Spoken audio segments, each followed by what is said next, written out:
আসসালামু আলাইকুম। I hope আপনারা সবাই ভালো আছেন। তো আমিও ভালো আছি। তো আজকে আমার বাইকটি ১ বছর পূর্ণ হলো। তো ১ বছরে আমি বাইকটি রান করলাম ২১,০০০ কিলো। তো ২১,০০০ কিলোতে আমি কি সমস্যার সাথে সম্মুখীন হয়েছি আর কি সুবিধা পেয়েছি সেটা নিয়েই এই ভিডিওটি। তো চলুন জানা যাক।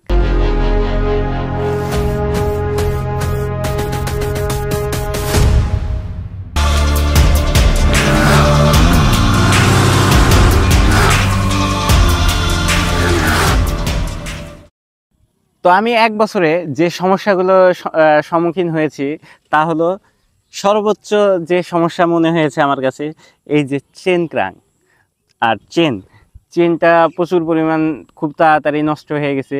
কারণ যে এটা খোলা, একে তো এটা খোলা, দ্বিতীয়ত হলো এটা কিন্তু রাবার সিল চেন না। রাবার সিল চেন দিলে পরে এটা দীর্ঘস্থায়িতা বেশি হতো। আমার বাইকে কিন্তু এর পরবর্তীতে যদি চেন সেট চেঞ্জ করি তাহলে অবশ্যই রাবার সিল চেন লাগানোর চেষ্টা করব। কিন্তু আমি অনেক জায়গায় খোঁজ খবর নিয়েছি, কিন্তু এটা কিন্তু পাওয়া যায় নাই। তো দেখি এরপরে আরও বেশি খোঁজ খবর নিয়ে যদি পাওয়া যায় তাহলে রাবার সিল চেনই লাগাবো। আর সেইটার ভিডিও কিন্তু আমার চ্যানেলে থাকবে। তো যারা এই ভিডিওটি দেখতেছেন আমার চ্যানেলটা কিন্তু সাবস্ক্রাইব করতে ভুলবেন না, কেননা রাবার সিল চেন আসলে লাগানো যায় কি না যায় না সেটা আমি ওই ভিডিওতে আলোচনা করব এবং লাগাবো। তো এই বাইকটার একটি সবচাইতে ভালো দিক বর্তমান যে সময় ট্যাঙ্কির সমস্যা।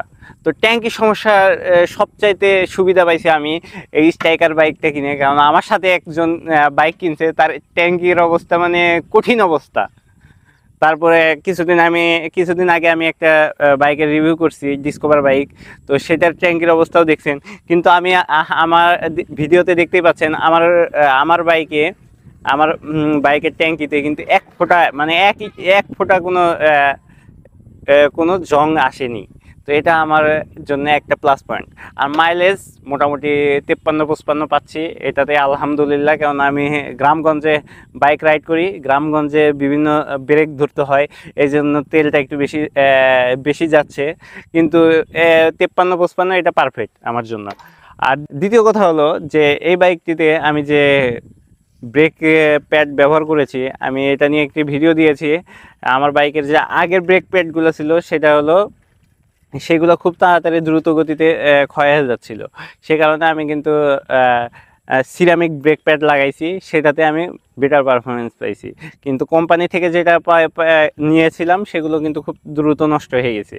তো এটা হলো একটা খারাপ দিক। তাছাড়া আলহামদুলিল্লাহ আমার বাইকটা নিয়ে আমি অনেক সন্তুষ্ট। এই ছোটোখাটো দুই একটা বিষয় ছাড়া আমি আমার বাইকটা নিয়ে খুবই সন্তুষ্ট। তো যদি ভিডিওটা ভালো লাগে তাহলে অবশ্যই লাইক করবেন।